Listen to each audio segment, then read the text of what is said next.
ये आपका स्वागत है।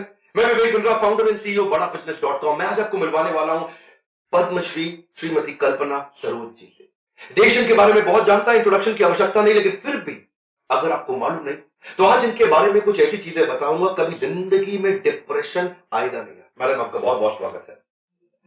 Thank you very much. आप एक बहुत बड़ी इंस्पिरेशन है हमारे देश के लिए, और ये हमारे देश का दुर्भाग्य है कि कई लोगों को आपके बारे में आज तक मालूम नहीं है। पर मैं चाहता हूं आज आपके कुछ बचपन से शुरुआत करें। तो थोड़ा सा अगर आप अपने बारे में बताएं कि आप कहां से आए हैं, ये बहुत बड़ी इंस्पिरेशन होगी हमारे लिए। एक्चुअली मैं विदर्भ से हूँ, अकोला डिस्ट्रिक्ट में। मेरे पिताजी पुलिस हवलदार थे और पिताजी चाहते थे कि मैं मैट्रिक तक पढूं, लेकिन 7वीं क्लास में ही जब मैं थी तो मामा जी को पकड़ के ले गए। बोला नहीं, अब बस हो गया, पढ़कर करना क्या है, चूल्हा चक्की वही तो करना है, इसके अलावा लड़कियों को करना क्या है। और फिर वैसे भी लड़की को घर में रखने का मतलब ये है कि जहर की पुड़ियों को घर में रखने के लिए। हाँ, तो इस तरह से लड़की मामा जी ने कहा।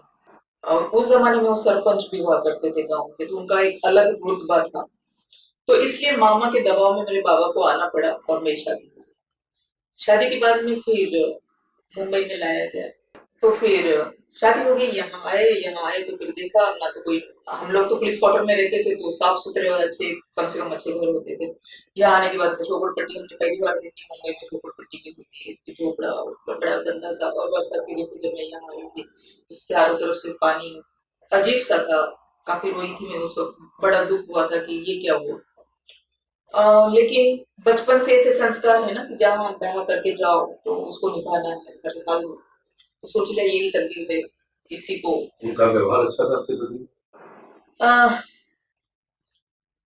पति तो फिर भी स्टार्टिंग में ठीक ही थे, लेकिन उनके घर के जो लोग थे, जो जेठानी जेठ जिसको कहा जाएगा, तो वो बड़े ही अजीब से लोग थे। क्योंकि वो ये देखते थे कि जब जो बहू घर में आई है वो यानी कि नौकरानी आई हुई है, ससुर जी, जेठ, जेठानी और उनके 5-6 बच्चे और हम दो, तो इतने सारे लोगों का मुझे खाना बनाना है। अब जाहिर सी बात है, कभी नमक कम हो गया, कभी मिर्ची ज्यादा हो गई, तो बस इतनी छोटी सी बात से वो औरत मुझे बेतहाशा मारती थी। बालू से पकड़ के दीवार पे पटकेगी, तेरी माँ ने तुझे ये सिखाया, तेरे बाप ने तुझे ये सिखाया। और इतने में वो औरत नहीं रुकती, फिर उसका पति आ जाता, फिर उसको बोलती, दिन भर का सारा बताती कि इसने क्या क्या काम नहीं किया और कितनी गलत लड़की है ये, इसने वो मुर्गियों का संडा साफ नहीं किया, इसने सफाई ढंग से नहीं की, इसने खाना खराब कर दिया, इसने कपड़े ढंग के नहीं। उसने लातों से मारना शुरू कर दिया। पति ने? तो जेठ जी ने। तो आपने अपने पति को शिकायत करी? साथ नहीं दिया? वो तो खुद देखता था कि भाई मार रहा है, पर वो कुछ, क्योंकि छोटा था और वो भाई बहुत थोड़ा सा था ही डरावना टाइप, तो वो डरता था उससे, तो कुछ नहीं बोलता था।